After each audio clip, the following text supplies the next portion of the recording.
There was a time when eating out felt like a small reward. You paid a little more than cooking at home, but what you got in return felt real. A break from dishes, a break from planning, a meal that tasted better than the one you were too tired to make yourself. That is why so many people feel rattled now. Not because they suddenly forgot how to budget, not because they are being careless, but because the deal itself changed. In 2026, a restaurant meal often costs more, arrives smaller, and leaves you with a bill that somehow feels higher than the value you actually received. And that is the trap. Not one single shocking price. It is the whole stack of costs. The portions shrink, the upsells, the tips, the fees, the quiet reduction in quality that makes dining out feel less like a treat and more like a financial leak. If you have walked out of a restaurant thinking, that was it, you are not imagining things. You are noticing a pattern. And once you understand the pattern, you stop blaming yourself and start seeing the system for what it is. Because the real question is not, why can't I afford to eat out like I used to? The real question is, what exactly am I paying for now, and is it still worth it? Start with the part most people see first, the menu price. Restaurants know the visible price is only the beginning, so that first number is often designed to look manageable. A sandwich might seem fine. A pasta dish might seem tolerable. A burger might still feel like a casual choice. But by the time the meal is finished, the math has changed. You add a drink because the server asks, or because the meal feels incomplete without one. You add a side because the main item looks smaller than expected. You add an upgrade because the base version feels stripped down. Then the tax shows up. Then the service charge. Then the tip screen appears with percentages that make the original price almost irrelevant. That is when the bill stops being a menu decision and becomes a total cost surprise. And the surprise is not an accident. It works because most people make decisions in layers. We react to the first price, we rationalize the second, we absorb the third. By the time the final total hits the card terminal, we are already committed. That final number matters more than the menu ever did. It is the number your household actually pays. It is the number that competes with groceries, gas, medicine, and everything else that has already become more expensive. And this is where a lot of families get quietly squeezed. Not by one huge meal, by 1,000 ordinary ones. A casual lunch becomes a $16 item, then a drink, then a tip, then tax. A family dinner becomes a few entrees that look reasonable until the add-ons make it feel like a special occasion bill. Takeout looks simpler, but delivery fees, service charges, and packaging costs can turn convenience into a premium product. The result is a strange new feeling. You are not eating like royalty. You are eating like a customer who is paying luxury prices for standard service. And if the bill were the only issue, people might still tolerate it. But the meal itself often feels smaller now too. This is the part that gets under people's skin, because value is not just about math. It is also about satisfaction. A meal feels worth it when the plate looks full enough, the food is fresh enough, and the experience feels like a break from your own kitchen. But when portions shrink, quality dips, and the meal arrives looking like less than before, the emotional value disappears right along with the physical one. You may still be full, but you are not satisfied. That difference matters more than restaurants want to admit. If a plate used to come with a generous portion and now comes with a smaller serving, the price increase feels even worse. If the ingredients seem cheaper, the sauce is thinner, the sides more basic, or the presentation more rushed, then you are not just paying more. You are paying more for a version of the meal that delivers less confidence. And confidence is a big part of dining out. When you sit down at a restaurant, you are not only buying food, you are buying certainty. You are trusting that someone else will handle the shopping, cooking, timing, cleanup, and quality control. So when the meal is smaller and the bill is bigger, the whole promise starts to break down. That is why so many people now compare restaurant food to grocery food in a way they did not before. Not because home cooking is glamorous. Usually it is not. It is practical. It is repetitive. It is not always exciting, but it often delivers something restaurants can no longer guarantee: control. Control over portion size. Control over ingredients. Control over salt, oil, freshness, and leftovers. Control over whether the money you spent turns into one meal or two. That last part is huge. A single restaurant dinner can disappear in one sitting with no leftovers, no extra lunch tomorrow, and no real sense that the money carried forward. But groceries can stretch. A rotisserie chicken becomes 2 meals. Pasta becomes a base for multiple dinners. Rice, eggs, vegetables, soup, sandwiches, and simple proteins can all be repeated, repurposed, and planned around. This is why the grocery math starts winning in people's minds. Not because groceries are cheap in some magical way, but because the value per meal is still more visible. At the store, you see the cost and the yield. At a restaurant, you mostly see the cost. And if you are already stretched, that difference changes your behavior fast. You stop asking, "What sounds good?" and start asking, "What is this really going to cost me?" You start looking at the menu like a bill, not an experience. You start noticing that a simple meal at home is not about deprivation. It is about protecting your money from unnecessary waste. That is the real shift. People are not necessarily giving up restaurant meals because they hate them. They are giving them up because the math no longer supports the feeling. Now, there is one thing many families notice but do not always say out loud. The upselling has changed too. It used to be subtle. Maybe a suggestion for dessert. Maybe a second drink. Maybe a nicer wine. Now the upsell is often built into the whole experience. You are nudged toward the bigger portion, the combo, the premium side, the specialty beverage, the extra sauce, the add-on protein, the limited time item that sounds like a better deal than it is. The problem is not that any one add-on is evil. The problem is that every add-on is a small decision that makes the final bill less predictable. And predictable spending is what households need. When prices are unstable, the ability to know your real total matters. That is why so many people feel calmer after grocery shopping than after eating out. At the grocery store, even if the totals are painful, you can see the cart building. You can make trade-offs in real time.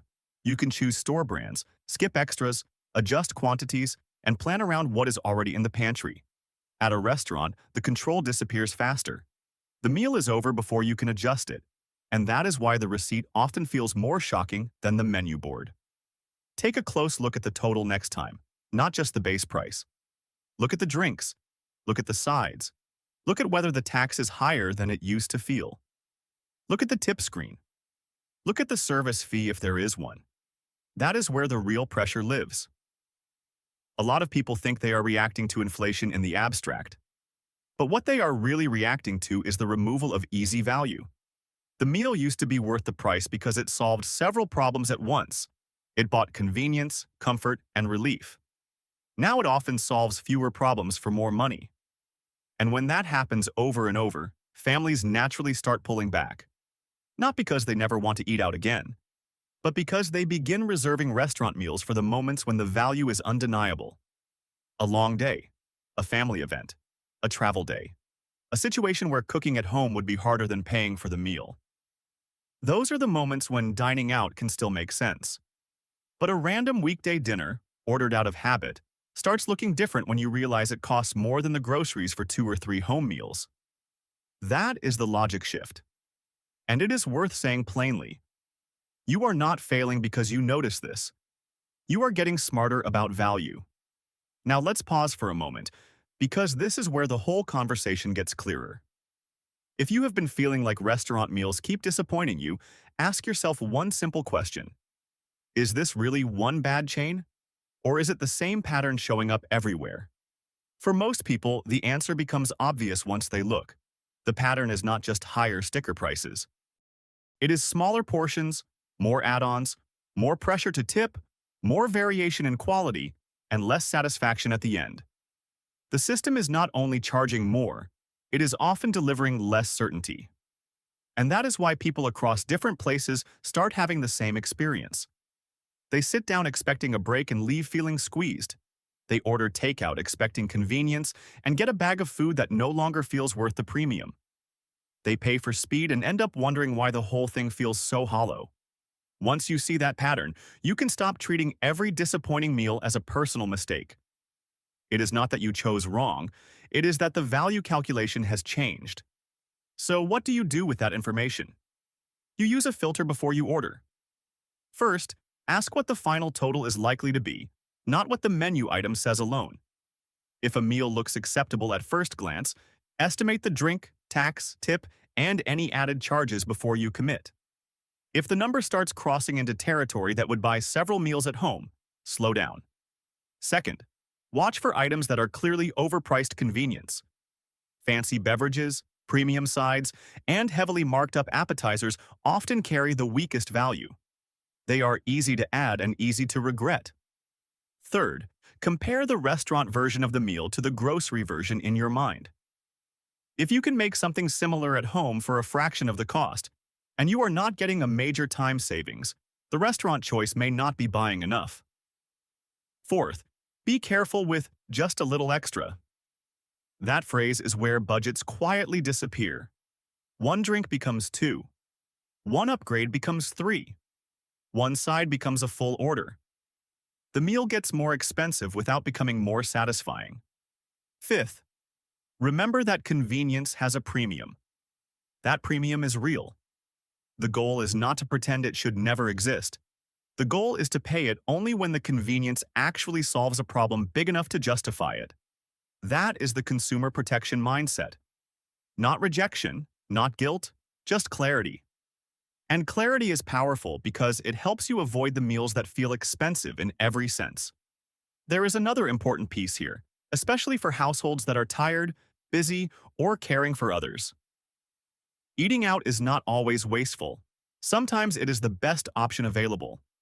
Sometimes the real value is not in the food itself, but in the time and energy it saves. If you are coming home late from work, helping with grandkids, managing appointments, or trying to get through a difficult day, a restaurant meal can still serve a real purpose.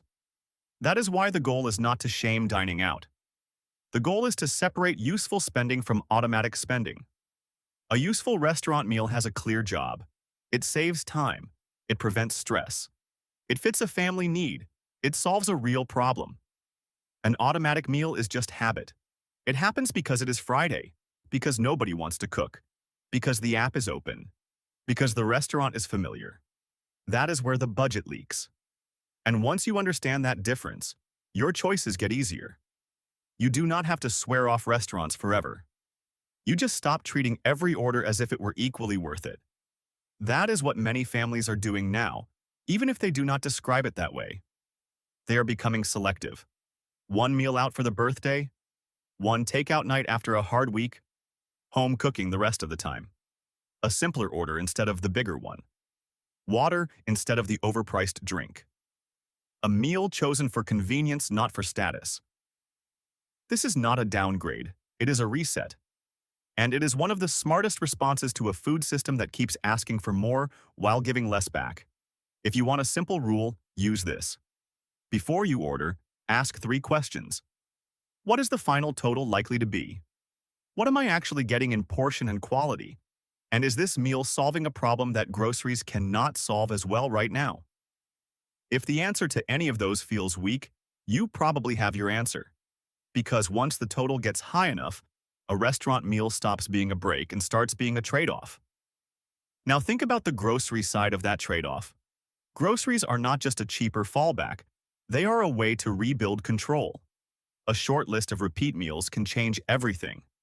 Breakfast foods that stretch, sandwich ingredients, pasta and sauce, soup, rice bowls, eggs, chicken, frozen vegetables, simple snacks you actually use.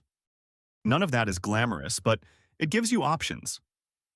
And options matter when prices are volatile. A household with a basic meal rotation is harder to squeeze. It can shift. It can substitute. It can plan around specials and shelf prices. It can eat well enough without paying restaurant-level markups for every convenience. That does not mean every meal has to be homemade from scratch. It means you decide when convenience is worth it, instead of letting the market decide for you. That is a real form of protection. It is also why people often feel calmer after they build a grocery rhythm again. The food budget becomes more visible. The meals become more predictable.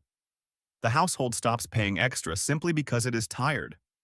And when that happens, restaurant meals start returning to their proper place.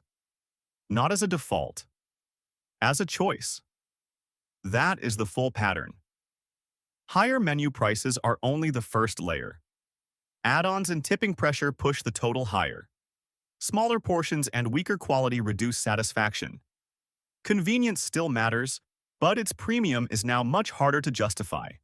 So families naturally move back toward groceries, where the value is easier to see and the control is still theirs. That is not deprivation. That is adaptation. And in a year like 2026, adaptation is what protects a household.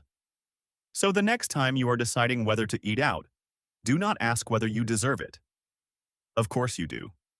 Ask whether the meal will actually deliver enough value for the money, the time, and the satisfaction you are giving up. If it will, enjoy it without guilt. If it will not, walk away knowing you just protected your budget from a bad deal. That is the mindset that keeps you steady. If this breakdown helped you see the pattern more clearly, stay with the Consumer Crisis Report. The more you understand how the system prices convenience, the easier it becomes to keep your money where it belongs.